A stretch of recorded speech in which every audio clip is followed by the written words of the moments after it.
सहनाववतु सहनौ भुनक्तु सह वीर्यं करवावहै तेजस्विनावधीतमस्तु मा विद्विषावहै। ओम शांति शांति शांति। हरि ओम। श्री गुरुभ्यो नमः। हरि ओम। इस चतुर्युग के महापुराण श्रीमद् भागवत पर अब हम चर्चा शुरू करेंगे एकादश और द्वादश स्कंध पर। तो आइए जरा देखें रचनाकार हमें इन दो स्कंधों के माध्यम से और क्या समझाना चाह रहे हैं। हरिओम। द्वारिका के पास पिंडारक क्षेत्र में कई ऋषि निवास कर रहे थे। यदुवंश के उद्दंड उच्छृंखल राजकुमार सांब को गर्भवती नारी के रूप में सजाकर उनके पास ले गए। उन्होंने ऋषियों से संतान के विषय में पूछा। भागवत प्रेरणा से ऋषियों को क्रोध आया और उन्हें शाप दे दिया कि जहाँ मूसल पैदा होगा जो कुल का नाश करेगा। जब पेट पर बंधा कपड़ा हटाया गया तब मूसल मिला। उसे राजसभा में ले जाकर रखा गया और सारी बात बताई गई। राजा उग्रसेन ने श्री कृष्ण से सलाह लिए बगैर मूसल के टुकड़े करवा समुद्र में फिकवा दिए। चूरा बहकर किनारे आया और एरक घास के रूप में उगाया। एक टुकड़ा मछली के पेट में पहुंचा जो जरा नामक व्याध के हिस्से में आया। श्री कृष्ण को बाद में घटना का पता चला। वे सामर्थ्यवान थे, शाप पलट सकते थे, पर मौन रहे। उनकी दृष्टि में उनका वंश भी पृथ्वी के लिए भार था, क्योंकि वंशधरों की उद्दंडता बढ़ती जाती जब वे इस धराधाम पर नहीं रहते। अब चूंकि उनका तेज सब में समाया हुआ था, अतः वह किसी से पराजित नहीं होते। इससे उत्पन्न मद समाज हेतु भार बनता। ऊपर से ऐसे लोगों की आवश्यकता नहीं थी। तमाम दृष्टियों को ध्यान में रखकर ऐसा कदम उठाया गया। इस प्रसंग के आधार पर ऋषियों से घृणा करना उचित नहीं है कि भाई ऋषियों को शांत स्वभाव का होना चाहिए, दयालु होना चाहिए, क्षमाशील होना चाहिए, एकदम एकदम शांत और निर्मल स्वभाव, और न जाने क्या क्या विशेषण हम लोग चेप देते हैं जाने अनजाने। तो ऐसी बात नहीं है, ये वैदिक नियम नहीं है।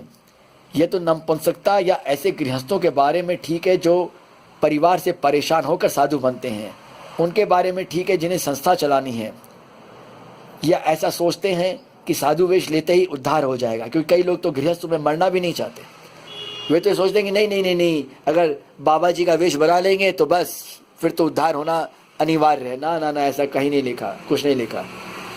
सारे प्रमाणिक ग्रंथ और प्रमाणिक ग्रंथों का भी प्रमाणिक प्रसंग सब एक ही बात कहते हैं कि वेश बनाने से सब कुछ नहीं होता। ना ना ना ना, ऐसे नौटंकी बातों के चलते ही लोग भटक जाते हैं बस, और क्या।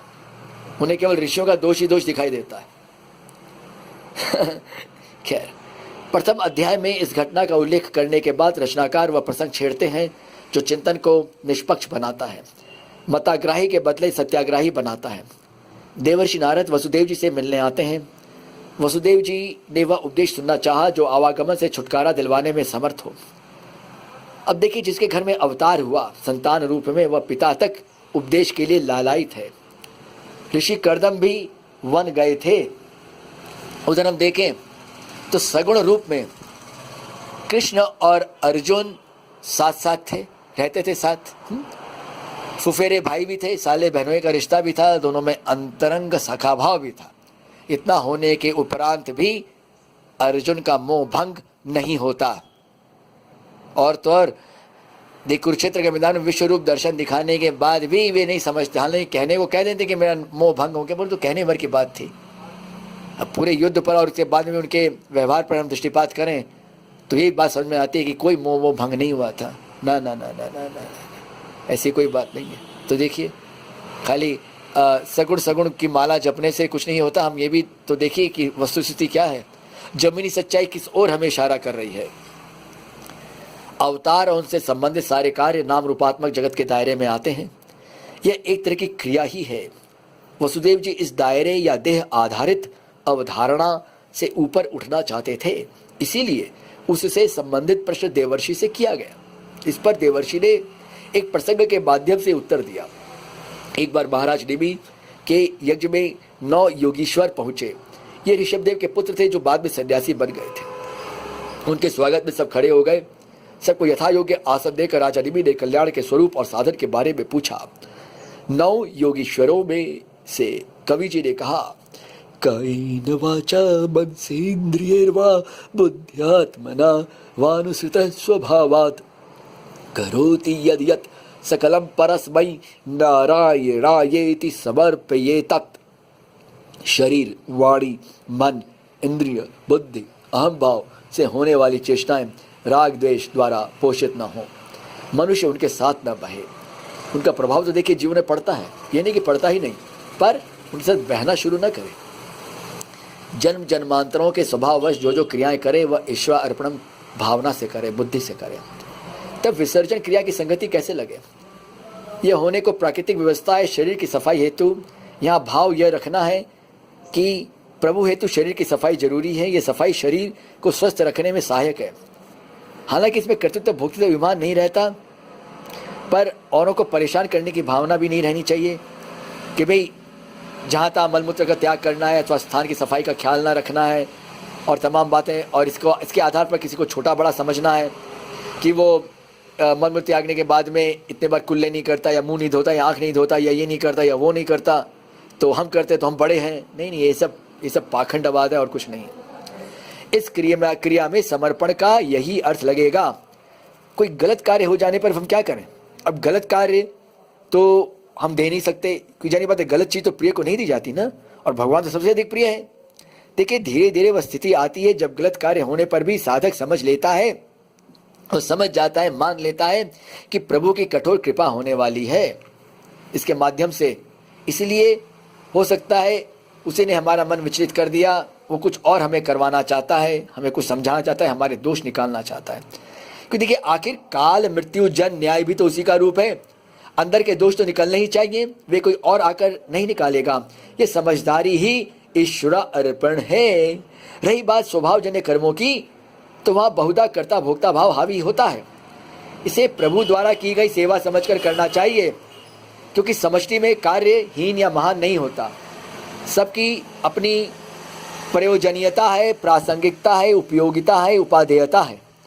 इस भाव को रखने से मन साफ होता है। अब मन को साफ रखना ही पड़ेगा ना भाई। जो इस भाव से क्रिया नहीं करते वे कर्ता भोक्ता के ज्वार भाटे में फंसे रहते हैं, देह केंद्रित अवधारणा को पुष्ट करते हैं। मनुष्यो हम, देवो हम, बालो हम आदि उपाधियों से आक्रांत रहते हैं। इससे छुटकारा पाने हेतु कवि जी ने एक उपाय बताया। उसके अनुसार गुरु को आराध्य देव मानकर उसी ईश्वर का भजन करना चाहिए। अब जरा ध्यान दीजिएगा इस भाव पर, क्योंकि ये प्रसंग है देह भाव से ऊपर उठने का। ठीक, यह समझदारी जिस माध्यम से ऊंचे वही गुरु है। जब ज्ञानेंद्रियां विवेक द्वारा संचालित होती हैं तब वे गुरु रूप में होती हैं। केवल अन्य मनुष्य शरीरधारी को गुरु माने तो वह देहवाद सिद्ध होता है। वह भी माध्यम है, लक्ष्य नहीं है। हालांकि उसे लक्ष्य के रूप में प्रचारित किया जाता है, समझाया जाता है कि जब ध्यान करो तो गुरु का ध्यान आना चाहिए और जरूरी है ये। देखिए साहब, अगर हम ध्यान ही करना है तो ईश्वर को तो हम देखने की चेष्टा करने की नहीं करें। कम से कम मन को वश में करने के लिए तो किसी वस्तु पर तो सबसे पहले देखने की इच्छा ही नहीं करनी चाहिए। अब जो आती जाती वस्तुएं हैं उनको तो एक चलचित्र के भांति देखते रहना चाहिए। नहीं, ये सब कुछ मत करो, और गुरु का ध्यान ही करना चाहिए। गुरु अगर ध्यान में आ जाए तो समझ लो ध्यान असली है, नहीं तो नकली है। वाह रे वाह, वाह रे ढपोर शंख। उससे चिपकने रहने की बात नहीं की जा रही, उसे भगवान मानकर पूजने की बात नहीं की जा रही। यहाँ ईश्वर गुरु है, गुरु ईश्वर नहीं है। देखिए बार बार कहते हैं इस बात को, हर जगह हमने दोहराया, आज भी दोहराने दोबारा। यहाँ ईश्वर गुरु है, गुरु ईश्वर नहीं है और नहीं हो सकता। मानने को लोग अपने अपने गुरु को ईश्वर मानते हैं, दूसरे के गुरु को नहीं मानते। इस दृष्टि से अनेक ईश्वर हो गए। यह गड़बड़ शास्त्रोक्त नहीं है। गीता के अनुसार स्वयं को ईश्वर मानने और मनवाने वाला आसुरी श्रेणी में आता है। भागवत का भी उनके साथ संबंध नहीं है। सिद्धियों के प्रदर्शन से किसी को भगवान या ज्ञानी मानना उचित नहीं है।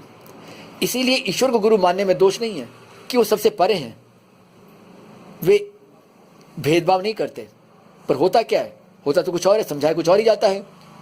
कि योग के तथाकथित गुरु लोग क्या कहते हैं कि भाई योग साधना हो चाहे तंत्र साधना हो, हम तो हमारी भी वही स्थिति है जो एक ज्ञानी की है। ना ना ना, ना बिल्कुल नहीं, कदापि नहीं।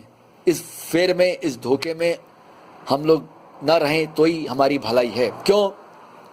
क्योंकि देखिए, योग साधनाओं के द्वारा भले ही ब्रह्मलोक की प्राप्ति हो जाए, इंद्रलोक की, देवी लोक की, किसी भी नाग, किन्नर, गंधर्व, अप्सरा, पितृ, किसी भी लोक की प्राप्ति हो जाए, पर कोई भी टिकाऊ नहीं है। अरे जब ब्रह्मलोक तो टिकाऊ नहीं है, तब बाद बाकी तो टिकाऊ होगा कैसे भाई?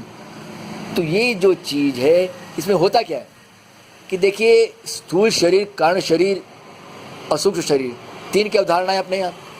तो योग की साधना के द्वारा प्राय कर हम लोग स्थूल और सूक्ष्म का लय तो मान लेते हैं और हो भी जाता है, अनुभव भी आ जाता है, पर कारण का लय नहीं होता, कभी भी नहीं होता, कारण का क्षय नहीं होता है।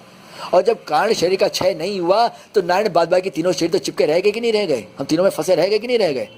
तो ये तो एक तो ढोंग है, एक तो पाखंड है, ना समझी है बच्चों की कि भाई योग के द्वारा भी हम वही स्थिति को प्राप्त कर सकते हैं। ना ना ना ना, ऐसा कुछ नहीं है।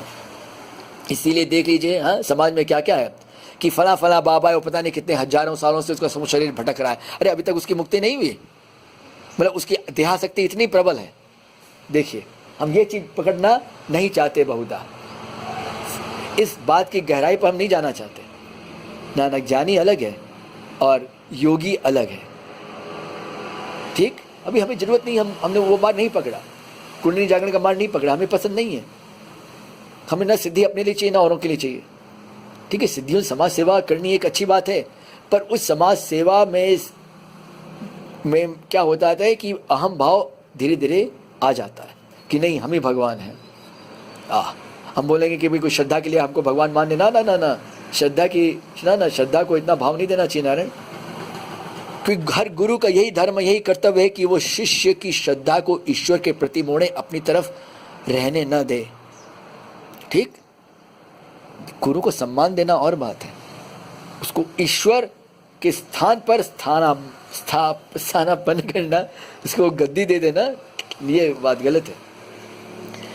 अब देखिए, शृण्वन् सुभद्राणि रथांगपाणिः जन्मानि कर्माणि च यानि लोके गीतानि नामानि तदर्थकानि गायन विलंचो विचरेद संगः। अवतार के रूप में प्रभु के जन्म तथा लीलाओं का श्रवण ही सुभद्र श्रवण है। सांसारिक बातों का श्रवण भद्र भले लगे, अच्छा भले लगे, मन भी लगे, पर वह सुभद्र कदापि नहीं है। वह फंसाने वाला है, मानसिक मलिनता बढ़ाने वाला है।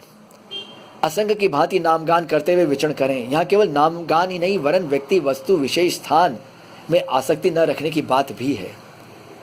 नामगान का अर्थ पूरा प्रभु पर आश्रित होना है, केवल उछल कूद मचाना नहीं है, तभी जाकर असंगता सिद्ध होगी। आसक्ति आवागमन में रखती है।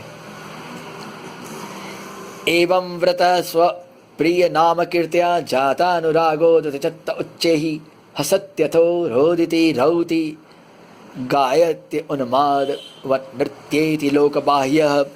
इस प्रकार के नियम पर चलने वाले में ही प्रभु प्रेम का अंकुर पनपता है, घर बैठे नहीं होता। ना ना, ये कोई आम का रस नहीं है कि आप प्रेम का रस अपने आप निकाल लोगे या निकल जाएगा कहीं से। ना ना ना ना ना ना ना नारायण, यहाँ पर तो साफ लिखा है कि नहीं, असंग रह कर विछड़ो।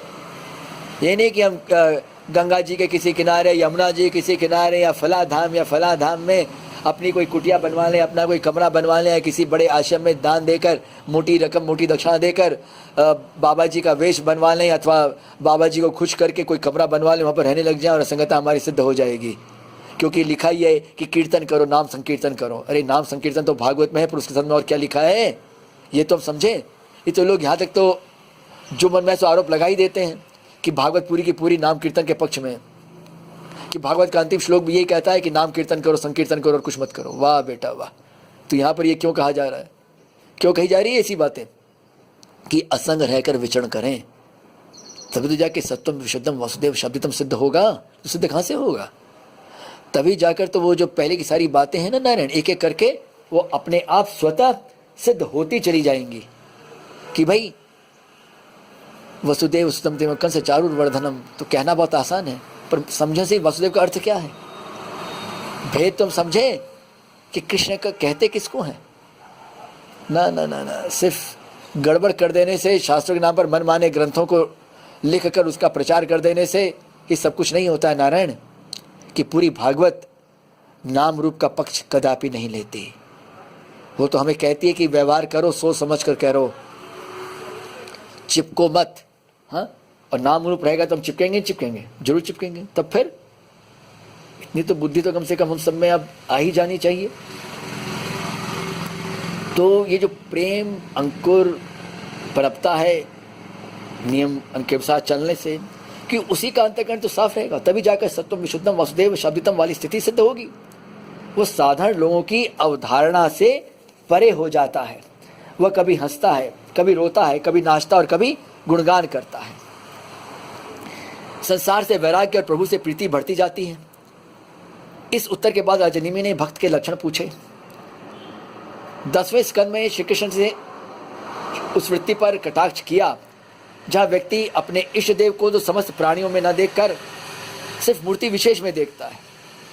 यहाँ भी उत्तर देते हुए हरि जी ने उस भक्त को साधारण श्रेणी का भक्त माना, जो विग्रह की पूजा तो बड़ी भक्ति भावना और बड़ी श्रद्धा से ताम झाम से करता है, परंतु दूसरे लोगों की सेवा विशेष भाव से या मन से नहीं करता। वो ध्यान दे कि दूसरे भक्तों से भी दूर रहता है। दूसरे भक्त का मतलब वो किसी दूसरे इष्ट का भक्त हो तो फिर गया, वो तो किसी काम का ही नहीं रहा। और अपने इष्ट का ही भक्त हो तो उससे भी एक तरह की दूरी बनाए रखता है और उस पर भी हावी होने की चेष्टा करते रहता है। अगर वो बेचारा गरीब है बंदा तो बस उस पर हावी होने की चेष्टा में रहता है। मतलब वो एक तरह से व्यापार करता है कि देखो हम कितने बड़े भक्त हैं, हम कितने अच्छे बस प्रभु के लिए बनाते हैं, हम कितनी विधि विधान से पूजा पाठ करते हैं, ये करते हैं वो करते हैं, तमाम झाम करते हैं। एक तो मतलब जैसे मतलब अपनी वो दुकान खोल के बैठ जाता है तो ना ना ना ना वो चीज़ अलग है, वो चीज़ अलग है, ना ना, वो तो साधारण श्रेणी का भक्त है। ये तो वो क्या होता क्या है, हम सोच रहे थे कि खाली बस कोई हमें सिखाया वही गया। एक बार गंगा जी का नाम ले लो सब कुछ ठीक होगा, एक बार वृंदावन में जाके रह जाओ सब कुछ ठीक हो जाएगा। अरे कैसे ठीक होगा? अगर वो ठीक होता तो इतने शास्त्रों की आवश्यकता नहीं होती, नहीं लिखे जाते इतने ग्रंथ हमारे लिए, हम सब के लिए। और लिखने वाले ऋषि इतने क्या नासमझ थे, इतने नादान थे? हाँ, क्या हमें कोई आवश्यकता नहीं है इन सब चीज़ों की? जरा अपने आप को टटोले नारायण हम, कि हम सही में क्या चाहते हैं, क्या चाहते हैं, हम कैसा बनना चाहते हैं। तो साधारण श्रेणी का भक्त तो हमारे सामने आएगा। हम तो अपने आप को बहुत बड़ा समझ रहे थे कि भाई हम तो बड़े अच्छे हैं, पर भागवत तो कहती है कि नहीं भैया तो साधारण श्रेणी का भक्त है। अब देखिए, अर्चायामेव हरिये पूजाम य श्रद्धये हते न तद्भक्तेषु चान्येषु स भक्त प्राकृतः स्मृतः। हरि जी ने मध्यम श्रेणी का भक्त उसे माना जो भगवान तथा भक्तों से प्रेम करे पर भगवान से द्वेष करने वालों की उपेक्षा करे। भाई भगवान सबके लिए समान है। उसने अगर आस्तिक को बनाया तो नास्तिक को भी तो वही बनाया है। ये तो नहीं कि उसको बनाने वाला कोई और है। गुलाब तो उसने बनाए, कांटे किसी और ने बना दिए, ऐसे तो हो नहीं सकता। क्योंकि अगर हम एक ईश्वरवाद मानते हैं कि पूरी सृष्टि का सृष्टा वो एक ही है, तो दानव भी उसी की कृति है, मानव भी उसी की कृति है, देवता भी उसी की कृति है। तभी तो तुलसीदास जी को, तभी गोस्वामी जी को कहना पड़ा कि भाई कवितावली में प्रसंग आता है कि भाई कांटे की झाड़ी सही प्रभु तेरी लगाई हुई है, तुझे संभालना है। तो वो क्यों कहते हैं? क्यों कहना पड़ता कवि को कि कांटा ही सही, खिला तो उसके गुलिस्तान में हो। तो ये भाव समझ लेना चाहिए।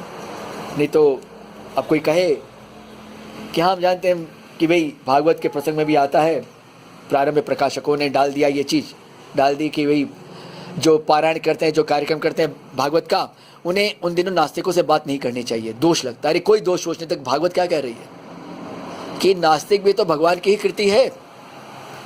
और अगर नास्तिक भी कोई अच्छी बात कह रहा है तो उसे ही मानो।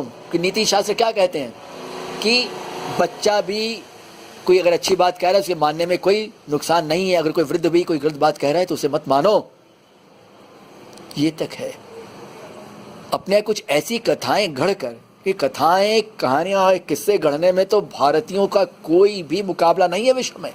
अब कहीं भी चले जाइए, ऐसी ऐसी चटखारी चटकीली कहानियां गढ़ रखी है हम लोगों ने। अरे भक्तों ने भी नहीं नारायण, गुरुओं ने भी लिख रखी है कि हमारी भक्ति तभी प्रमाणित होगी जब हम किसी का अपमान करेंगे। अब बताइए अब आप, इस मामले में भक्ति संप्रदाय वालों ने कमर कस रखी है कि जब तक आदि शंकराचार्य को पानी पी पी कर न कोसे तो उनकी भक्ति प्रमाणित नहीं होगी। ऐसे ऐसे किस्से गढ़ रखे हैं। अरे साहब, किस्से किस्से ही रह जाते हैं और कुछ नहीं होता। किसी का कुछ बनता बिगड़ता नहीं है। अगर यही बनता बिगड़ता, अगर व्यापार वाली भक्ति भगवान चाहते तो वैसा कह देते। और देखिए, भगवान को मानने से जो विशेष कृपा वाली भावना है ना, ये भगवान ने कहीं अभिव्यक्त नहीं की, ये संतों ने अभिव्यक्त की है अपने अपने ग्रंथों के द्वारा। बड़े सम्मानित नाम है इस भारत में।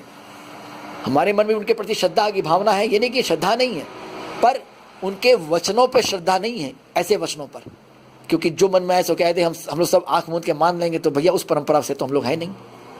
अब क्या करें, अब कोई हमें बुरा माने चाहे भला माने, चाहे जैसा ही माने या ना माने, हमें कोई फर्क नहीं पड़ता। हम तो वो मानेंगे जो हमारे वैदिक वांग्मय में क्या लिखा है हमारे लिए। कम से कम भागवत में क्या लिखा है? भक्त प्रहलाद क्या कहते हैं नरसिंह भगवान को देखकर? वर्णिक शब्द का प्रयोग करते हैं श्लोक में। नारायण, याद रखें कि व्यापार जनित भक्ति मेरा लक्ष्य नहीं है प्रभु। मैं तो निसंकोच, निष्पक्ष, निष्भाव से मन से आपकी सेवा करता हूँ, और आप भी इसलिए मेरी बात नहीं मानते कि ये मेरा भक्त बन जाए और इसकी मैं ख्याल रखूंगा, देखभाल करूंगा, तो ज़्यादा मेरी उपासना करेगा, ज़्यादा मेरा प्रचार करेगा। ना ना ना ना ना। और हम लोग क्या करते हैं अपने अभिमान में आकर कि देखो भक्त प्रहलाद के जीवन में इतने संकट इसलिए आए कि उन्होंने सबके सामने अपनी भक्ति का प्रदर्शन किया। अरे क्या प्रदर्शन किया? सोच समझ के बोलना भी नहीं आता। हद है ना समझी की, मूढ़ता की। हम बेकार में अन्य धर्म वालों को दोष देते कि फलाने हमें दूषित कर दिया, हमारे समाज को बर्बाद कर दिया। अरे नारायण, हम इस मामले में सबसे आगे हैं, सबसे आगे हैं हम लोग। भक्त प्रहलाद की जैसी भक्ति करना तो सीखें, एक बार उतना दिखावा ही कर लें। अरे ना ना ना ना ना ना ना ना, एक एक प्रसंग आप पढ़ें आप। एक भी अगर होने की बारी आ जाएगी ना नारायण, वो सब फिर हमारी स्थिति तो वो फिर भगवान ही जानता है क्या होगी। ना ना, ऐसी कोई बात नहीं है। वो तो जो मन में आए सो कह देना, ये उचित नहीं है। कम से कम सोच समझ कर बोलना चाहिए कि मानने से विशेष कृपा होती है। ना ना, कोई विशेष कृपा नहीं होती। माने न माने से कुछ उसका फर्क नहीं पड़ता, उसको फर्क ही नहीं पड़ता। अगर मानने से ही कृपा हो जाती तो आप ये सोचिए, गीता के उपदेश की आवश्यकता नहीं पड़ती। श्री कृष्ण अर्जुन तो साथ साथ रहते कि नहीं रहते थे? फुफेरे भाई, साले बहनों का रिश्ता, सब कुछ था। उसके बाद भी गीता का उपदेश देना पड़ा प्रभु को, है ना। खैर, उत्तम भक्त के लक्षण बतलाते हुए कहा गया, सर्वभूतेषु या पश्येद भगवत भावमात्मनः भूतानि भगवत्यान्मन्येष भागवतोत्तमः न अस्य जन्म कर्मभ्याम न वर्णाश्रम जातिभिः संजते अस्मिन् अहम भावो देहे वै स हरे प्रियः। आत्मस्वरूप या अंतर्यामी रूप से भगवत सत्ता को समस्त प्राणियों में देखने वाला उत्तम भक्त है। वह सब में अपने इष्ट की छवि देखता है, सबको भगवत स्वरूप समझता है। उसका अनुभव भी यही कहता है। वह अनुकूलता प्रतिकूलता के साथ नहीं बहता। यह नहीं कि अच्छा बुरा ही नहीं लगता, वह उनके साथ नहीं बहता, रहता नहीं। वो टिकता नहीं है कि नहीं टिक गए, नहीं बहेंगे, हम साथ साथ में रहेंगे। ना ना, ऐसी कोई भावना नहीं रहती। वह कुलीन जन्म, कर्म, वर्ण, आश्रम, जाति के आधार पर अहम को बढ़ावा नहीं देता। ये सारे भाव देह आधारित हैं और वह इनसे परे होता है।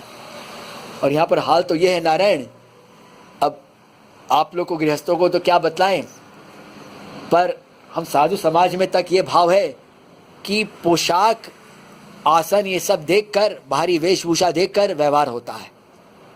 यहाँ तक तो ये हाल है कि कुछ कुछ ऐसे संप्रदाय हैं कि वो अपने आश्रमों के शौचालय तक का प्रयोग हमें नहीं करने देते, क्योंकि भाई तुम तो इन कपड़ों में नहीं हो, तुम दूसरे रंग के कपड़े में हो, तुम हमारे संप्रदाय के नहीं हो, तुम हमारे शौचालय का प्रयोग भी नहीं कर सकते।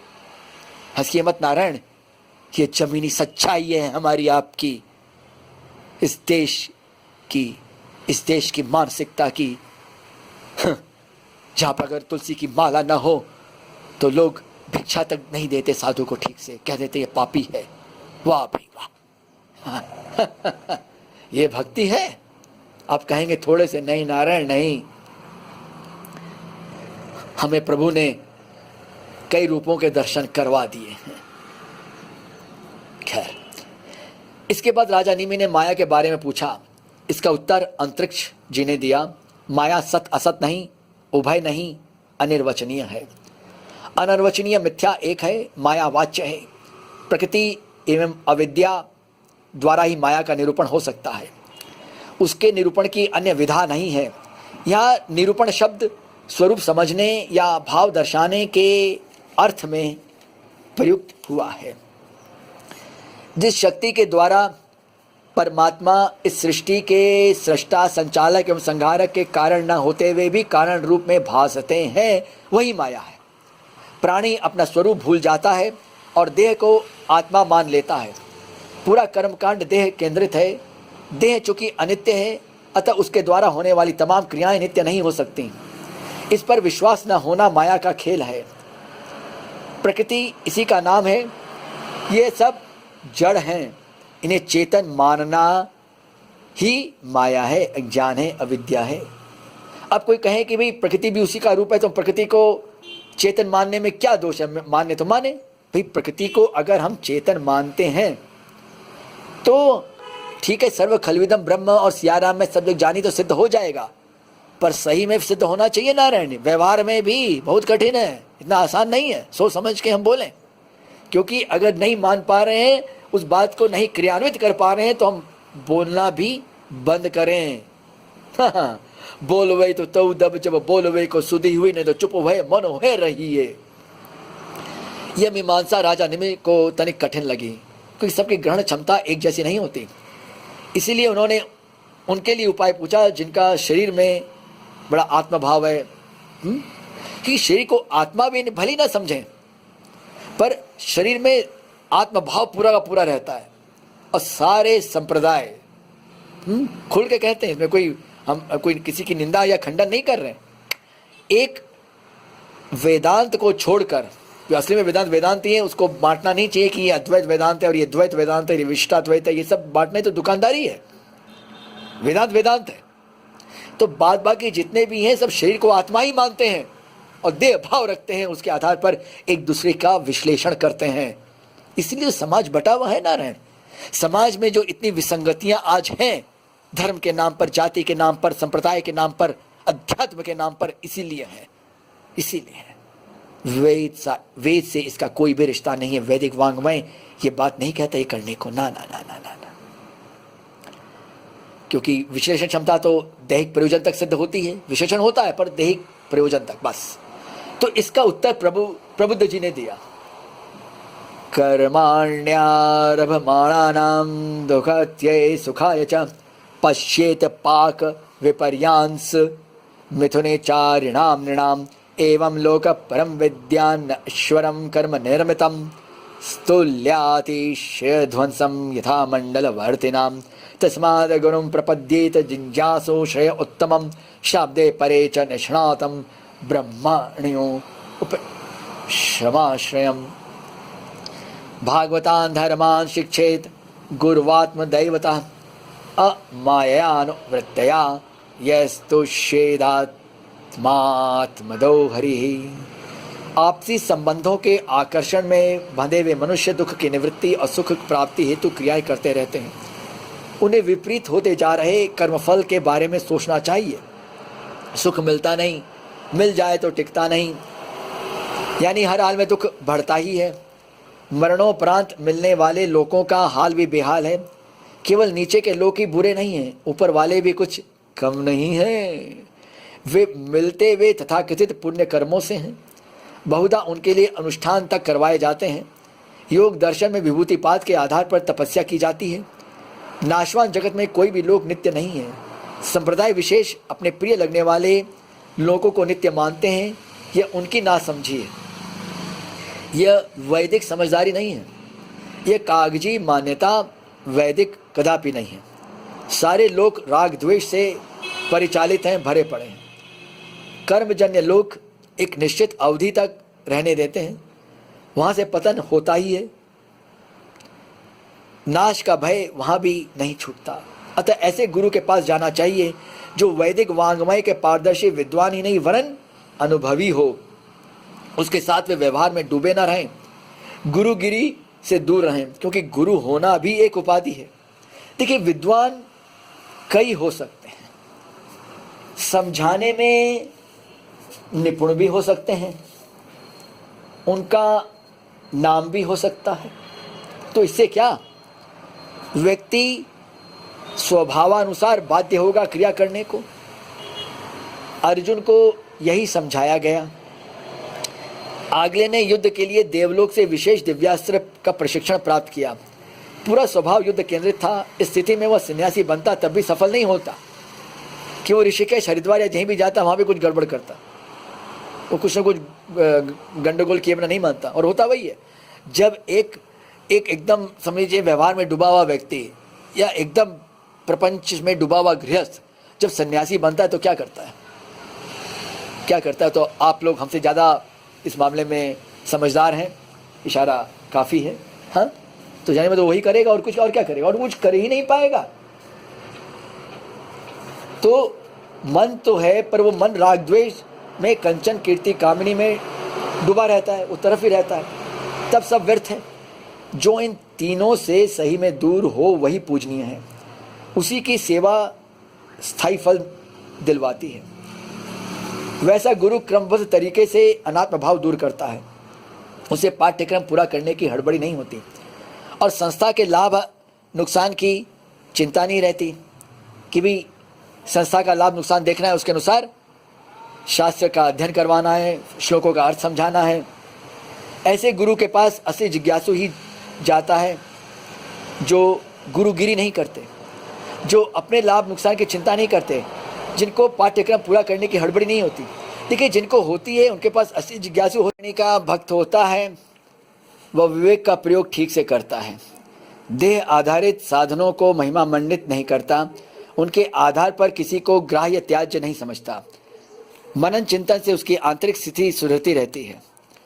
इसके बाद राजा निमि ने परमात्मा के स्वरूप के विषय में प्रश्न किया। इसमें राजा ने नारायण शब्द का प्रयोग किया। यह दैहिक दृष्टि से किया गया प्रयोग है। आखिरकार संवाद या समाधान हेतु भाई आकार भी चाहिए, नाम भी चाहिए, है ना। पांचवें योगीश्वर पिपलायन जी ने उत्तर दिया। उन्होंने भी उन्हीं बिंदुओं को छुआ जिन पर चर्चा मंगलाचरण तथा चतुश्लोकी भागवत में हो चुकी है। यह कहना इतना ही है कि जब सब ब्रह्म स्वरूप ही है तब निषेध क्यों, अनात्म भाव का त्याग क्यों। जब नाम रूपात्मक जगत नहीं था तब भी वह था। परम तत्व नाम रूप पर निर्भर नहीं है। निर्भरता मानना ही अविद्या है, अज्ञान है। सृष्टि के निरूपण हेतु उसी को त्रिगुणमयी प्रकृति कहकर वर्णित किया गया है। वह अपरिचिन्न, वह उपलब्धि का विषय नहीं है। कहने को कहा जाता है अनुभव इन वाणी झूठी कथा है कहानी, पर वह अनुभव को विषय नहीं बनाता, वह अनुभव का विषय ही नहीं है भाई। केवल उपलब्धि स्वरूप है, ज्ञान स्वरूप है, वह अनुभव स्वरूप है, विषय नहीं है। व्यक्ति कर्तृत्व, भोक्तृत्व, जातृत्व, प्रकाशकत्व के फेर में नहीं पड़ता। इसके बाद राजा निमि ने कर्मियों के बारे में पूछा। इसके साथ यह भी कहा कि भाई यह प्रश्न सनकादि से किया गया था पर उस समय उत्तर नहीं मिला। इसका समाधान छठे योगीश्वर आविर्होत्र जी ने किया। उनके अनुसार राजा की ग्रहण क्षमता कम देखकर सनकादि ने उत्तर नहीं दिया था। अब वह क्षमता आ गई है, अतः उत्तर प्राप्त होने का संयोग बन गया है। कर्म अकर्म विकर्मेति वेदवादो न लौकिकः वेदस्य च ईश्वरात्मवत्वात् तत्र मुह्यन्ति सूर्यः। कर्म यानी शास्त्र भेद, अकर्म यानी निषिद्ध, विकर्म विहित कर्म का उल्लंघन, ये तीनों वेद द्वारा जाने जाते हैं। इनकी व्यवस्था लौकिक रीति से नहीं हो सकती। अपौरुषीय वेद ईश्वर स्वरूप है, तभी तात्पर्य जानना कठिन है।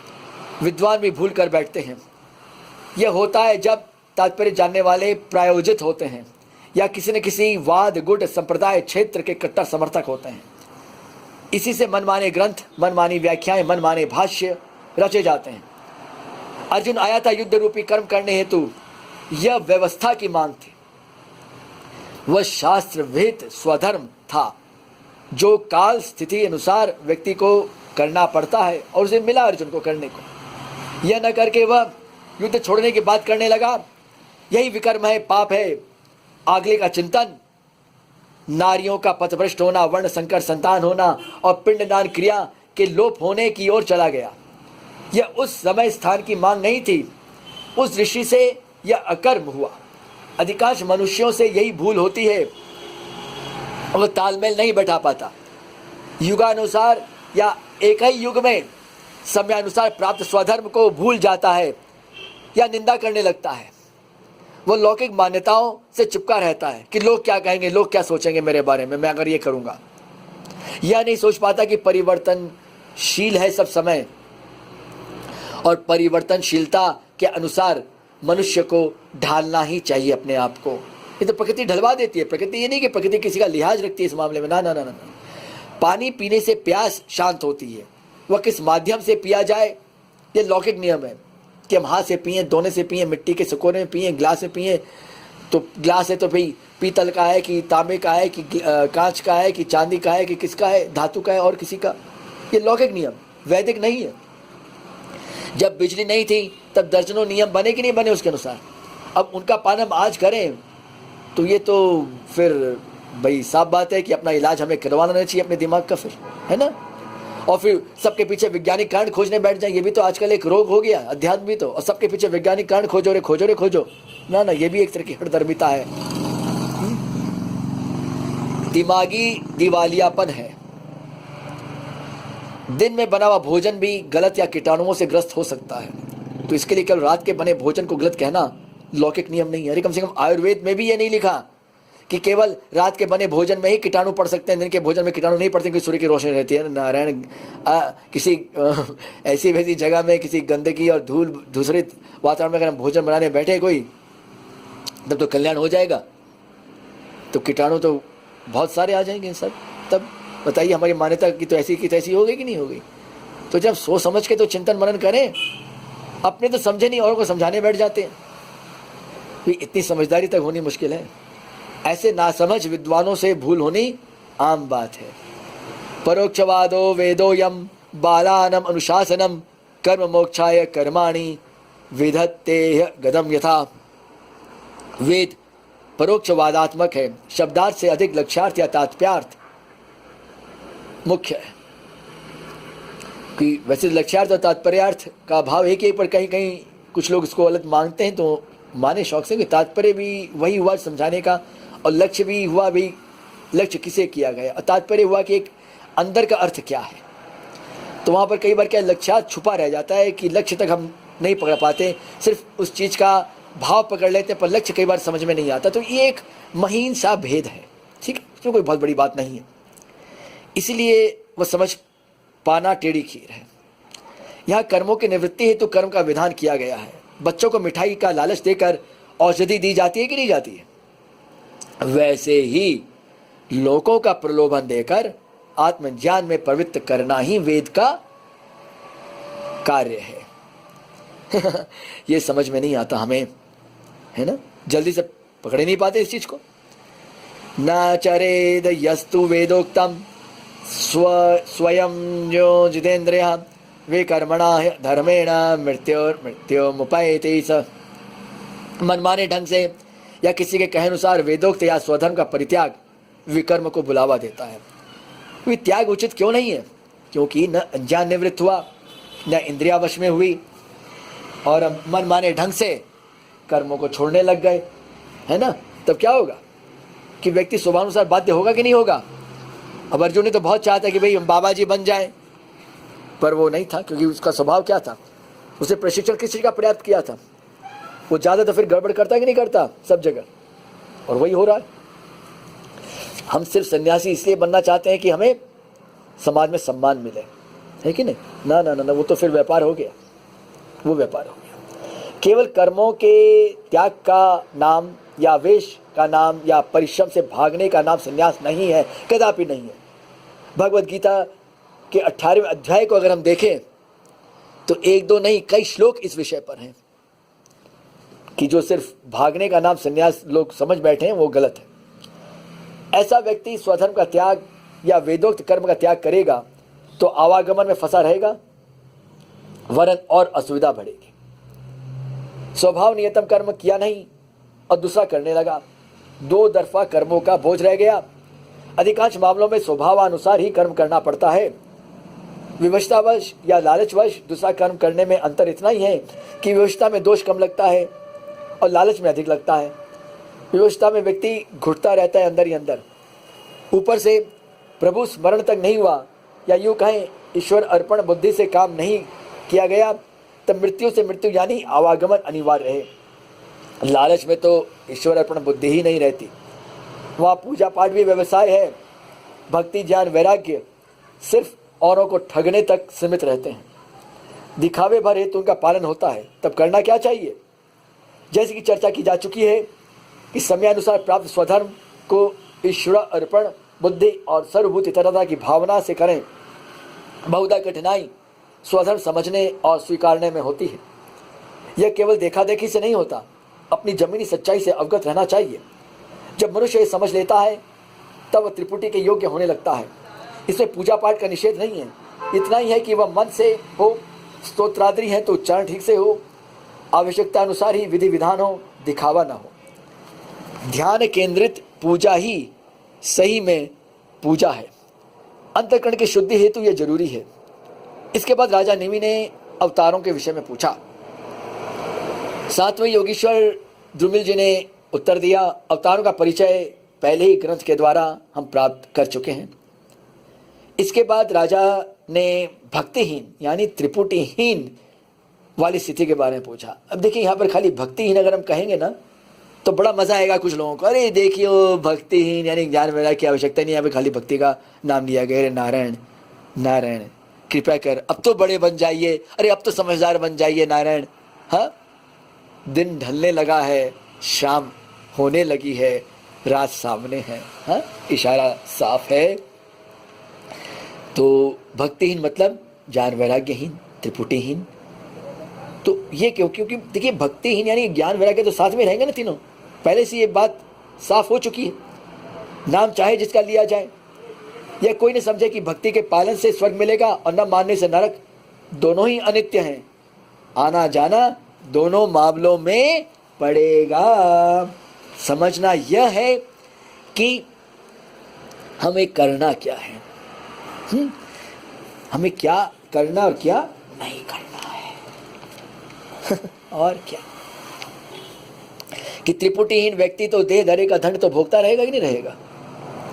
इसके उपरांत अंत में राजा निमि ने युगानुसार उपासनाओं के बारे में पूछा। इसका उत्तर 9वें योगीश्वर करभाजन जी ने दिया।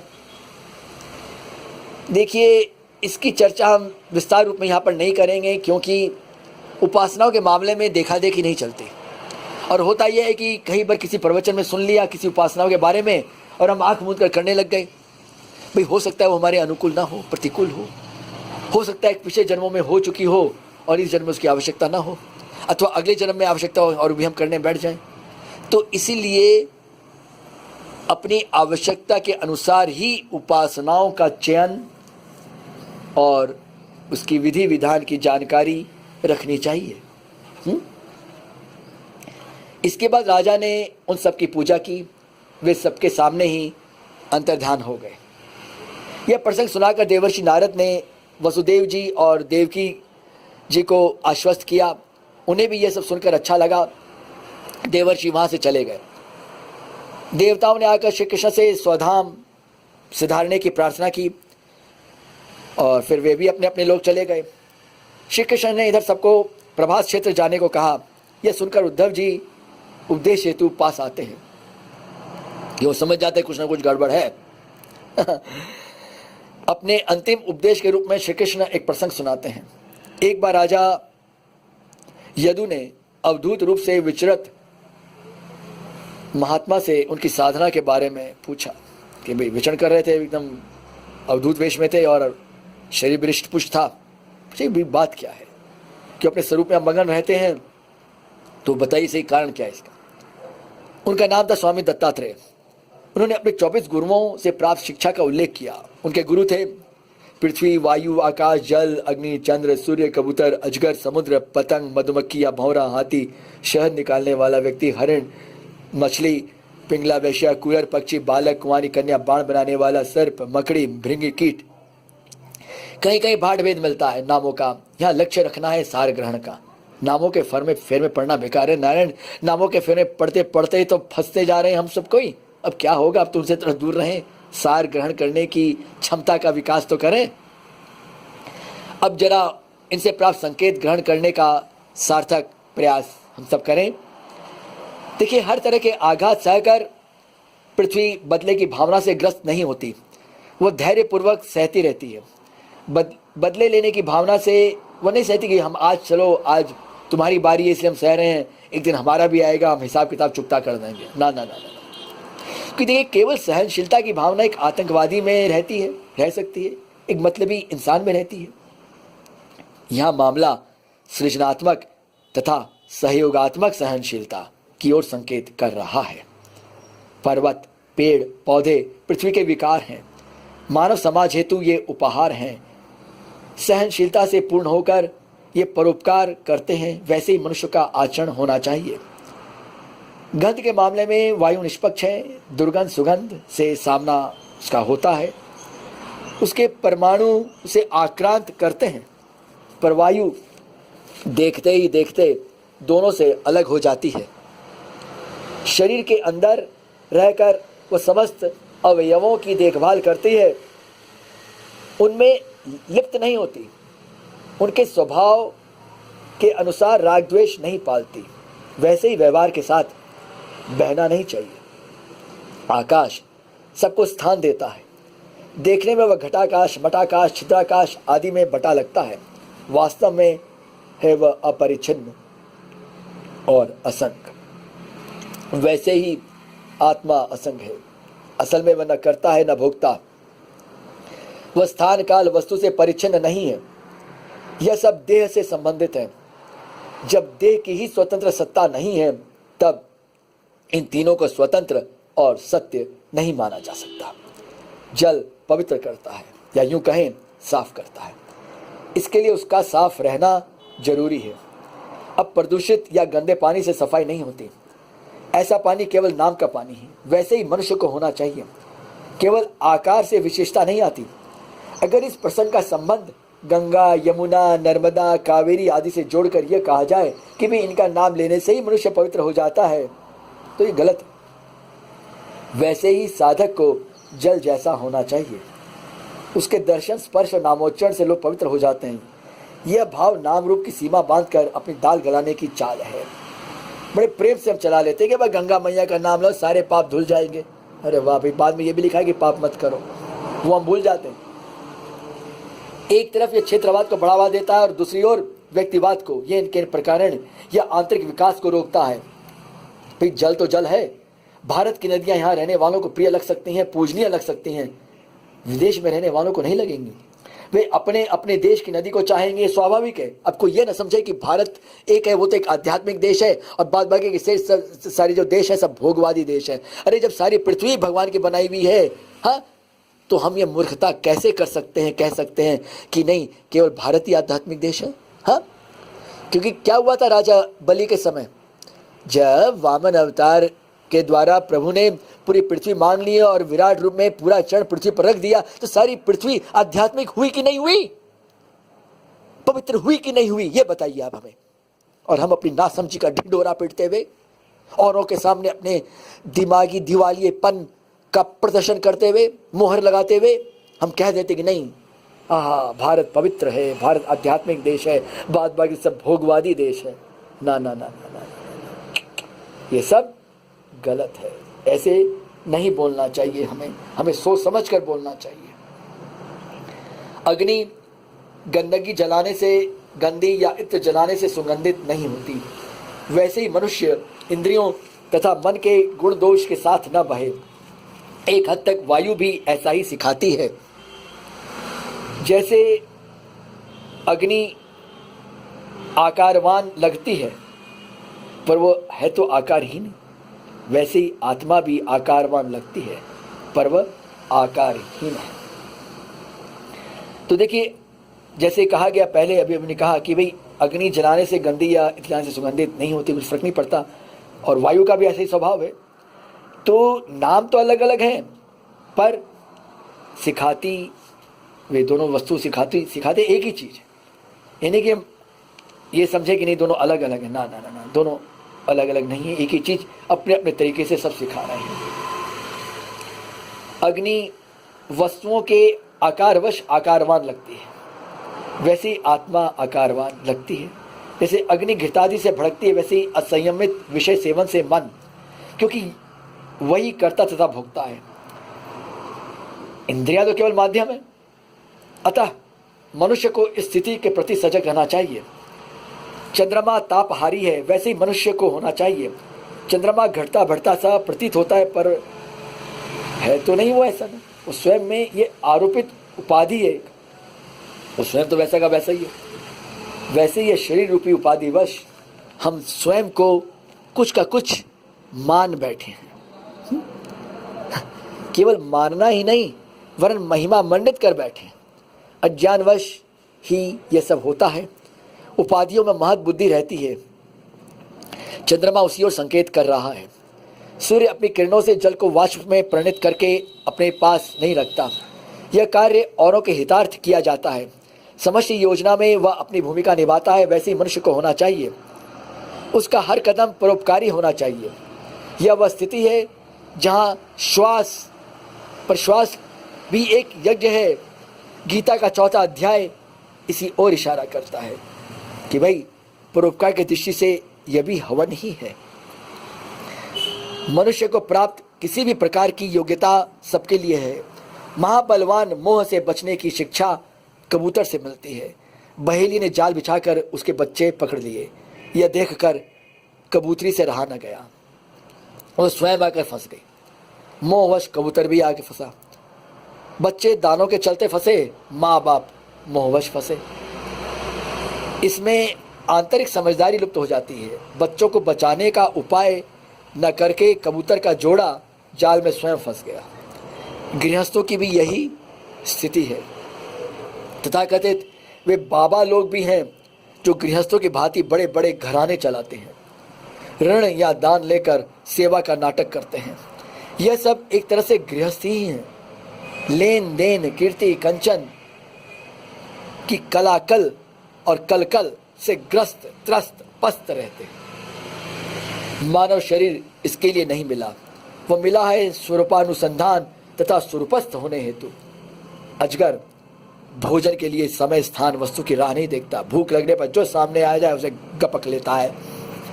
यहाँ यह अर्थ लगाया जाए कि प्रारब्धानुसार जो भोजन मिल जाए उसी से संतुष्ट रहें, या तन बल इंद्रिय बल और मनोबल के होने पर भी निश्चेष्ट रहना चाहिए, या कर्म इंद्रियों के सजग सबल होने पर भी कोई चेष्टा न करें।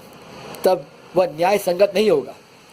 कि ग्रंथ के कुछ श्लोकों के शाब्दिक अर्थ यही भाव जगाते हैं, लेकिन जहाँ तक प्रारब्धानुसार प्राप्ति की बात है वह काफ़ी ठीक लगती है। क्योंकि बहुधा सोचा समझा जाता है कि भाई सोच समझकर किया हुआ कार्य सफल नहीं हो रहा और बिना सोचे समझे हुए कार्य सफल हो रहे हैं। सही है। इसका अर्थ यह नहीं कि सावधानी न बरती जाए या आ बैल मुझे मार की भावना क्रियान्वित की जाए।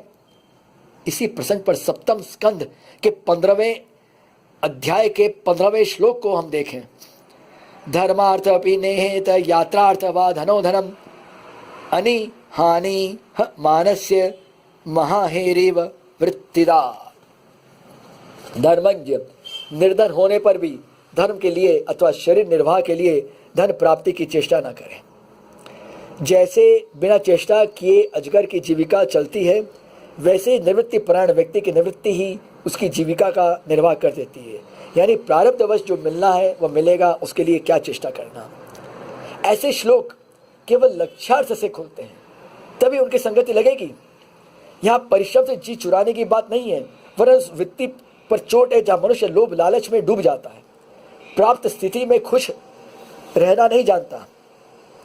यह उपलब्धि छोटी नहीं है, छोटी नहीं हे भी लगती, मतलब हर उपलब्धि उसे छोटी नहीं हे भी लगती। वो यह भूल जाता है कि उसकी अवस्था से भी निम्न स्तर पर कई लोग जीते हैं। यह संकेत है संतोष रूपी धन की ओर। संतोषी ही हर क्षण का आनंद लेना जानता है। यह निवृत्ति परायणता उस मानसिकता को दर्शाती है। अजगर उस स्तर का प्रतीक है जहां मनुष्य अंतर्मुखी रहना पसंद करता है। बहिर्मुखी व्यक्ति शांत नहीं रहता, हर स्थिति में बेचैन रहता है, उसका जीवन हाय हाय में बीत जाता है। विषयों की आहुतियां ग्रहण करते करते इंद्रियां नहीं थकती, मन बुद्धि उनके वश में रहते हैं। अजगर इनसे अलग रहने की प्रेरणा देता है। समुद्र अपनी शैली में यह समझाता है कि वस्तुओं की वृद्धि द्वारा या ह्रास द्वारा कोई भी छोटा बड़ा नहीं होता, हमें सम रहना चाहिए। क्योंकि देखिए नदियाँ इतनी आकर उसमें मिलती हैं और वह स्वयं वर्षा ऋतु में सीधे सीधे पानी भी उस पर गिरता ही है, तो बढ़ता तो नहीं ना खुद।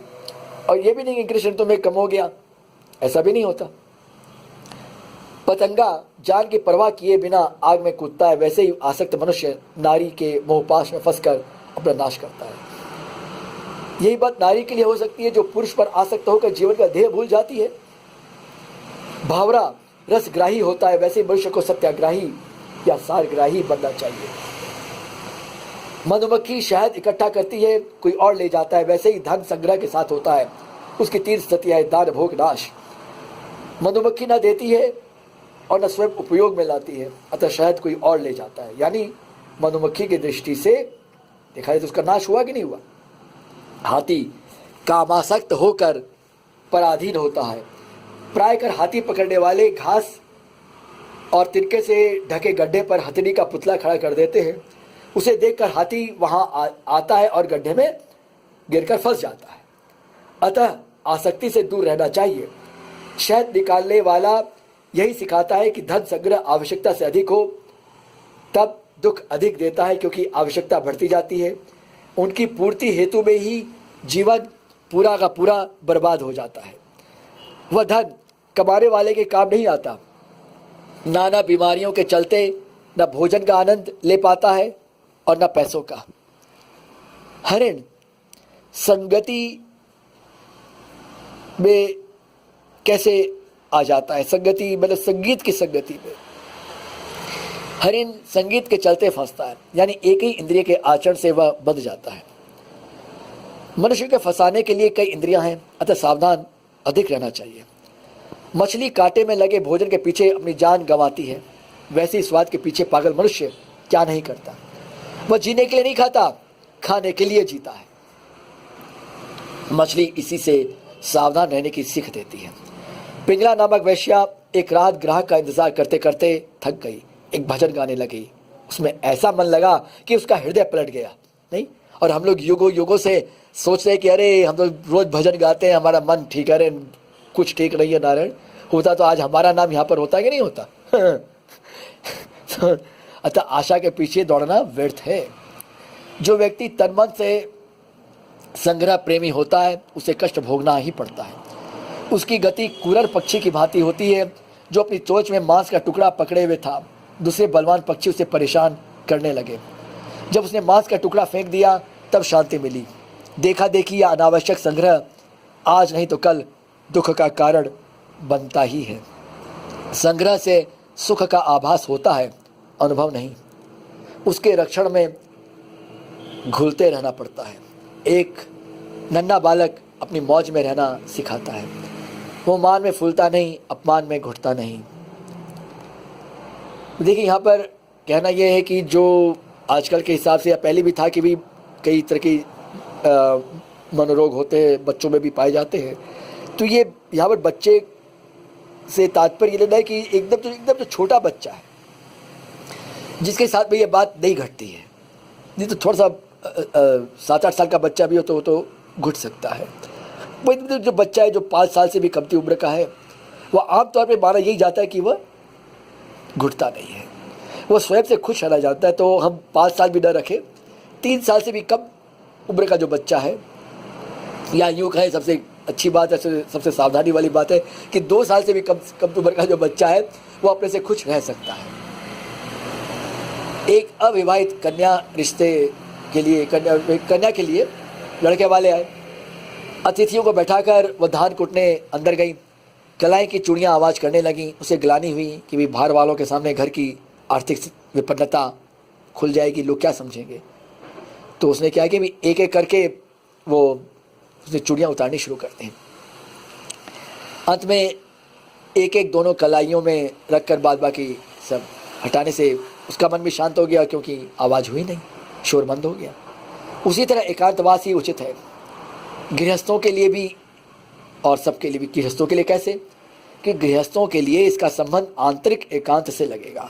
यूँ भी साधु समाज पर बाहरी आंतरिक दोनों स्तर का एकांत जरूरी है। साथ में रहने से खटपट होती है, साथ साथ रहना गृहस्थ धर्म है। साधुओं का किसी अनुष्ठान या सत्संग हेतु गिने चुने दिन संग रहना और बात है, यात्रा में संग हो गई और बात है। हमेशा साथ साथ रहना उचित नहीं है। सत्संग का लंबा सत्र होने पर सबकी स्वतंत्र कुटिया हो और यथासंभव एक दूसरे से वे दूर रहे। दूरी रखना संभव नहीं है तो कम से कम मन से अलग अवश्य हो। एक बाण बनाने वाला तन्मयता सिखाता है। वह कार्य में इतना तल्लीन था कि पास से गुजरने वाले राजा की सवारी पर उसका ध्यान नहीं गया। यह है स्वधर्म पालन करने की शिक्षा। देखिए, अभी भी एक प्रश्न आया है कि भाई हमने तो कह दिया, बाबा जी आपने तो कह दिया कि भाई साधुओं को अलग रहना चाहिए और मन से दूरी बनाए रखनी चाहिए। तो समझिए किसी साधु को अगर आवश्यकता हो, कोई भावना हो, कोई कुछ बेचारे की कोई तकलीफ हो, तो अगर हम दूरी बनाए रखेंगे तो उसकी सहायता कैसे करेंगे? नहीं नहीं, यहाँ पर वो भाव नहीं है। मन से दूर रहने का भाव ये है कि आसक्त ना हो, हम उसमें डूब ना जाए। ठीक, मतलब उसके आधार पर हम कोई निर्णय न ले लेंगे मन के अनुसार कि अच्छा है या बुरा है। ना ना ना ना, नहीं नहीं, वो नहीं। तो क्या है कि स्वधर्म का पालन करते हुए अन्य विषयों से विराग होना हमें सिखाता है एक बाण बनाने वाला। सांप भी अकेले विचरण करने की शिक्षा देता है और यह सन्यासी हेतु जरूरी है। उसे मंडली या मठ नहीं बनाना चाहिए। मकड़ी स्वयं जाल बनाती है, उसे निगल जाती है। परमेश्वर से जगत उत्पन्न होता है और उसी में लीन होता है। भृंगी एकाग्रता से किसी मन लगाती, किसी में ध्यान लगाती है तो उसी का स्वरूप प्राप्त उसे होता है। और यही शिक्षा हमें मिल रही है। होता यह कि वह कीड़े को अपने रहने की जगह में बंद कर देता है, बाहर से लगाकर गुंजन करता है। बंद कीड़ा थोड़े समय में ही उसके समान हो जाता है। वैसे संसार के चिंतन से संसार के अनुसार बनना और उसकी प्राप्ति मनुष्य को होती है। प्रभु के चिंतन से उसकी प्राप्ति और संसार से छुटकारा। मनुष्य रूप को दर्शन और दर्शाने वाला शरीर, ये दोनों ही अनित्य है। दर्शन देने वाला शरीर और दर्शाने वाला, तो इसकी चाहे जितनी हम बड़ाई कर लें पर वह गलत है। ये चीज़ अनुचित है, हमें शोभा नहीं देती। और अगर हमें सिर्फ शोभा ही नहीं देती तो हमें सोच समझकर काम करना चाहिए। उसके पीछे नहीं भागना चाहिए। लेकिन नहीं, उसके पीछे हम भागेंगे तो कुछ हो जाएगा। ना ना ना ना, क्योंकि देखिए मनुष्य का जो शरीर है वह आज नहीं तो कल तो छूटेगा ही। वो साथ निभाता नहीं, सारी इंद्रियां उसे सताती रहती हैं। योनि के अनुसार भोग मिलते ही हैं, उनके लिए अलग से प्रयत्न नहीं करना चाहिए। इसका लक्ष्य है उनके पीछे भागने से रोकना है, नहीं कि काम धंधा छोड़ के सब हाथ पर हाथ धर के खड़े रहना। ना ना ना ना, वो नहीं, निठल्ला नहीं बनाता है हमें ये। ना ना, हालांकि समाज में ऐसी भावना है कि अजगर करे न चाकरी, पंछी करे न काज, दास मलुका कहे गए सबके दाता राम। ना ना ना ना, ये किसके लिए है? उस स्थिति वालों के लिए, सबके लिए नहीं है। नारायण नारायण। तो ये सब समझाकर अवधूत ने राजा को कहा कि अकेले गुरु से सुदृढ़ बोध नहीं होता, अपनी बुद्धि का प्रयोग भी आवश्यक है। ब्रह्म का निरूपण अनेक प्रकार से हुआ है। स्वयं के मनन चिंतन से ही सही स्वरूप का बोध होता है। अवधूतोपाख्यान के पश्चात श्री कृष्ण ने लौकिक तथा पारलौकिक भोगों की सारहीनता समझाई। साधारण मनुष्य विषयों में भेद बुद्धि रखकर उनके पीछे दौड़ता है, क्योंकि वह उन्हें सत्य समझता है। वह स्वरूपस्थ होने के बदले संसारस्थ हो जाता है। सभी कुछ तभी तक ठीक है जब तक वे स्वरूपस्थ होने में बाधा न पहुंचाए। पारलौकिक सुख भी स्थायी नहीं है। पुण्य की कमाई पूरी होते ही वापस जन्म लेना पड़ता है। लोकों की प्राप्ति कोई बड़ी बात नहीं है, उन्हें पाने हेतु परिश्रम होता है। वह दुखदायी ही है, बाद में भी दुख मिलता है। ऐसे लोक से हानि ही है। ऊपर से किसी में स्थायित्व नहीं है। लोकों में भी राग द्वेष रहता है।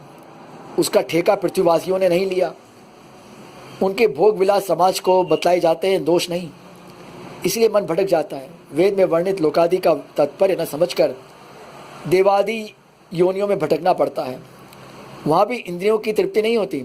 आखिरकार भोग हेतु ही तो हम मांगते हैं ना कि हमें देवलोक मिले, वसुलोक मिले, सिद्धलोक मिले, है ना, प्यारे लगते हैं। वह आत्मज्ञान से दूर ले जाते हैं, क्योंकि सब देह आधारित उपासनाएं हैं और कुछ नहीं है।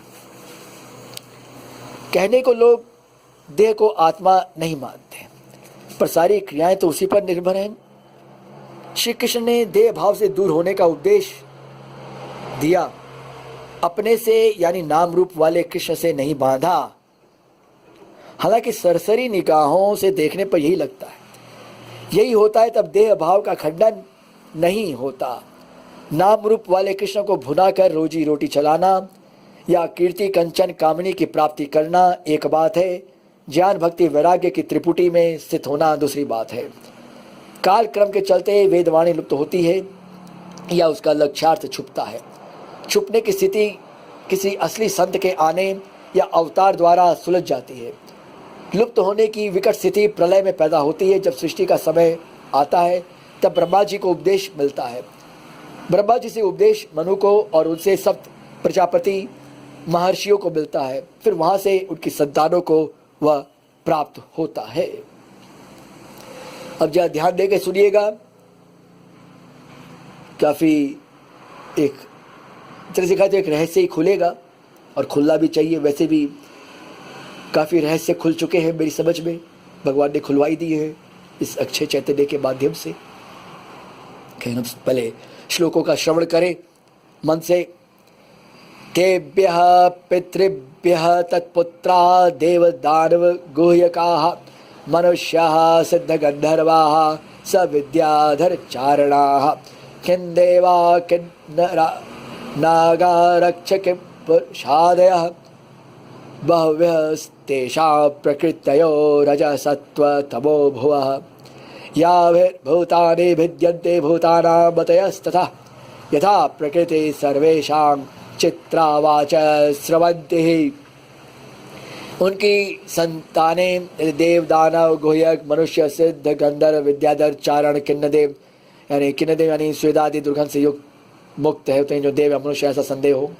किन्नर यानी कुछ कुछ मनुष्य के समान प्राणी, नाग राक्षस और किम पुरुष। अब देखिए कुम पुरुष जो शब्द है उस पर ध्यान दें साधकों कि पुरुष के समान प्रतीत होने वाले वानरादि यानी हनुमान जी, जांबवान, जटायु आदि ने अपने पूर्वजों से वेदवाणी प्राप्त की।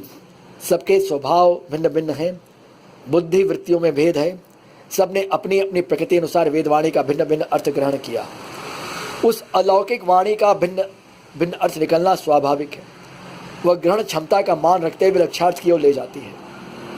मनुष्यों ने भी अलग अलग अर्थ लगाया क्योंकि उनकी ग्रहण क्षमता तथा प्रकृति तक भिन्न भिन्न है। अब देखिए किम पुरुष पर जरा हम दो शब्द और कह दें कि देखिए हनुमान जी आदि पर जो चर्चाएं होती हैं, जो अपने आप को ठेकेदार समझते हैं, हाँ, तो उनके लिए है कि भैया मेरे पहले ये बताओ कि सही में वे क्या थे, क्योंकि सिर्फ एक वानर योनि नहीं थी। क्योंकि एक वानर योनि होती तो कम से कम वैसी चर्चा नहीं हो पाती कि भाई जाई नमाग्रगण्यम, तो ये हो कैसे गया। तो ये मनुष्य और पशुओं के बीच की जो योनियां थी उस जमाने की, राम जी के समय की बात है, उस समय वैसी योनियां हुआ करती थी। तो आप बोलेंगे भाई किसका क्या प्रमाण है, तो देखिए भागवत तो प्रमाण है ही।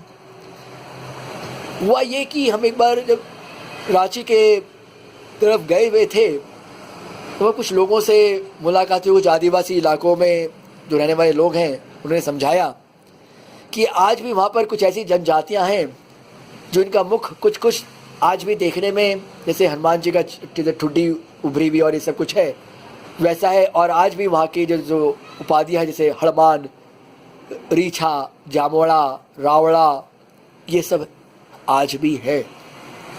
असल में देखिए भक्ति के नाम पर जो खोजबीन होनी चाहिए, जिस तरह से शोध होना चाहिए, वो शोध हमने कभी किया ही नहीं और हमारे यहाँ करने वालों को मार दिया गया है। जान से। नारायण सुनने में अवश्य आपको बुरा लगेगा, हमें बहुत बुरा लगा था जब हमने ये सब चीज़ें पढ़ी, जब हमें ये सब चीज़ें पता चली, हम चीज़ों का बोध हुआ, हमें बड़ा बुरा लगा, अटपटा लगा, पर करे क्या, है तो है, सच्चाई तो सच्चाई है। तो ये है कि पुरुष के समान प्रतीत होने वाली सारी योनियां। खैर, धर्मम में के यशः च अन्ये कामम सत्यम दमम शमम अन्ये वदन्ति स्वार्थम वा ऐश्वर्यम त्याग भोजनम। पूर्व मीमांसक धर्म या कर्मकांड को, साहित्याचार्य यश को, कामशास्त्री काम को, योगाचार्य सत्य दम शमादि को, दंड नीतिकार ऐश्वर्य को, त्यागी त्याग को, भोग वाले भोग को मनुष्य जीवन का परम लाभ बतलाते हैं। कुछ लोग दान, व्रत, तप, तीर्थाटन को प्रमुख मानते हैं। ये तमाम साधन है, सही में होना है स्वरूपस्थ, रहना है स्वरूपस्थ। जिससे सहयोग मिल जाए वही उसके लिए उचित है, उत्तम है, पर वह आखिरी नहीं है, वह अंतिम नहीं है, वह उत्तम उस रूप में नहीं है जैसे समाज में प्रचलित किया जाता है कि ये करो तो वो उत्तम है। ना ना ना, वो उस व्यक्ति के लिए उत्तम है, उस व्यक्ति के लिए, क्योंकि उसको उससे सहायता मिल गई जो मिलने वाली थी, बस।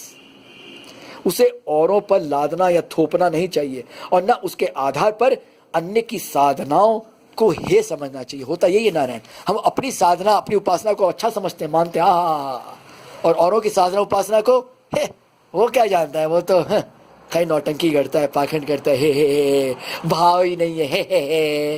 अरे क्या भाव नहीं है, जानते हुए भाव होता क्या है नारायण। असंग की व्याख्या तो पहले हो चुकी है इसी स्कंध में, जरा समझ लें हम लोग क्या हैं। इस तरह नाना तरह से समझाकर श्री कृष्ण ने उद्धव जी को बद्रीनाथ जाकर वहीं रहने को कहा। साथ ही वहां सुनी हुई शिक्षा को एकांत में विचार पूर्वक अनुभव करते रहने को कहा। देखिए बड़ी अच्छी बात है कि विचार पूर्वक अनुभव करते रहने को कहा। हाँ? और हम लोग क्या होता है, एक बार सुन लिया बस बहुत है नहीं होता, सिर्फ श्रवण से ही नहीं होता।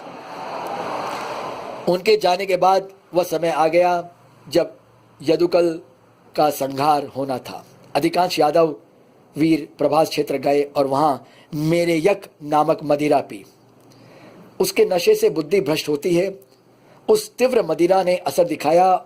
सारे वीर उन्मत्त होकर आपस में भिड़ गए। जब शस्त्रास्त्र समाप्त हो गए तब समुद्र तट पर लगी एरका नाम की घास उखाड़कर एक दूसरे पर प्रहार करने लगे। यही वह घास थी जो लोहे के चूरे से पैदा हुई थी। उनके हाथों में आते ही वज्र के समान मुदगरों के रूप में परिणत हो गई। तो जाने में सबका तो नाश होना ही था। सबने श्री कृष्ण और बलराम जी तक को शत्रु समझ लिया। ये दोनों भी घास उखाड़कर और उन पर फेंकने लगे। इस तरह यदुवंशी समाप्त हो गए। यह देखकर श्री कृष्ण ने सोचा कि पृथ्वी का बचा कुचा भार भी उतर गया। बलराम जी ने सुरपस्थ होकर मानव शरीर छोड़ दिया। श्री कृष्ण पीपल के पेड़ की छांव में बैठ गए। जरा नामक बहेलिये ने मूसल के बचे टुकड़े से बाण की गांसी बना ली थी।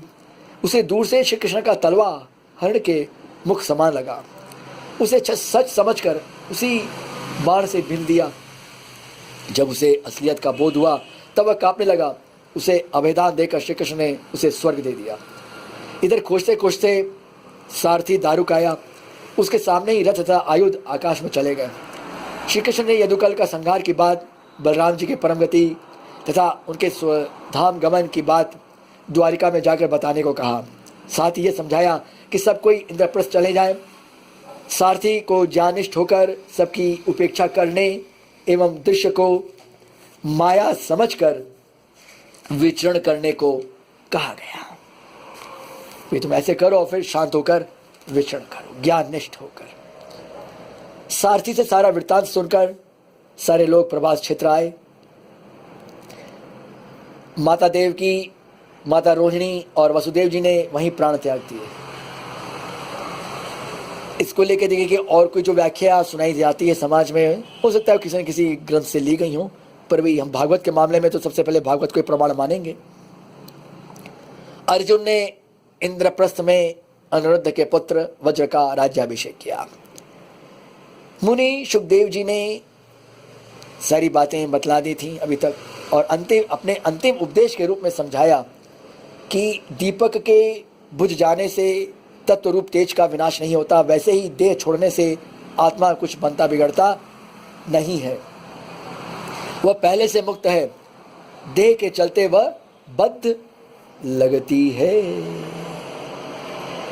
राजा परीक्षित का जो जाने का समय था, मृत्यु समय था, निकट आने लग गया था।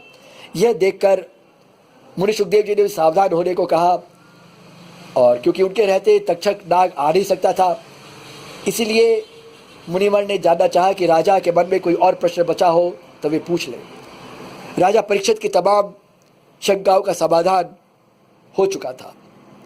उन्होंने मौन होने तथा वृत्तियों को विलीन करके प्राण त्यागने की अनुमति मांगी। राजा ने मुनिवर सुखदेव जी की पूजा की।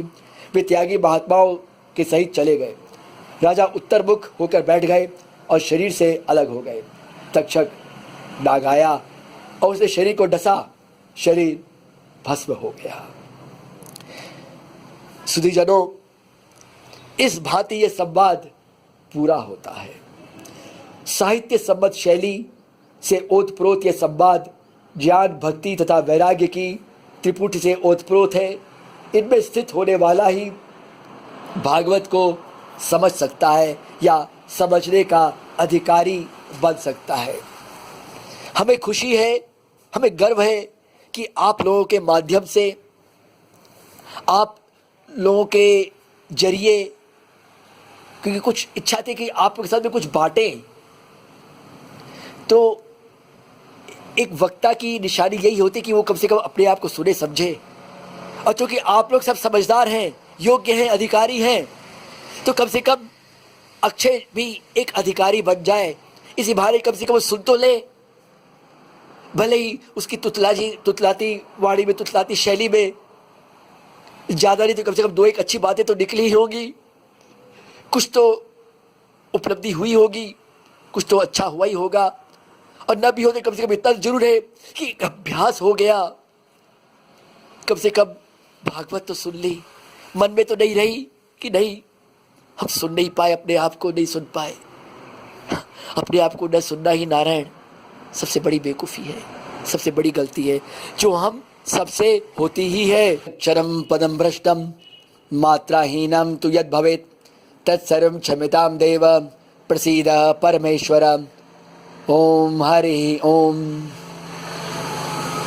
महात्म्य से लेकर अभी तक जितनी भी चर्चाएं हुई हैं, उसमें कुछ भी अगर अच्छा इस मुंह से निकला है तो वह गुरुजनों का प्रसाद है, आप सबका प्रसाद है, जिन्होंने किसी न किसी माध्यम से अक्षय चैतन्य को एक राह दिखाई, उस राह पे चलने को प्रेरित किया।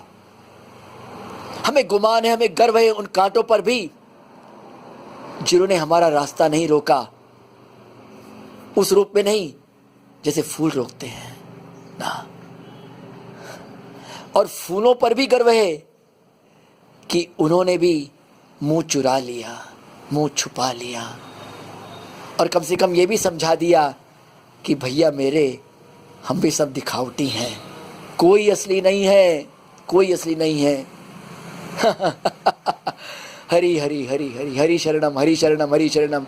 नारायण नारायण हरि हरि, बद्री नारायण नारायण हरि हरि, तेरी लीला सबसे न्यारी न्यारी। हरे हरे नारायण नारायण हरि हरि, नारायण नारायण नारायण नारायण नारायण नारायण नारायण नारायण नारायण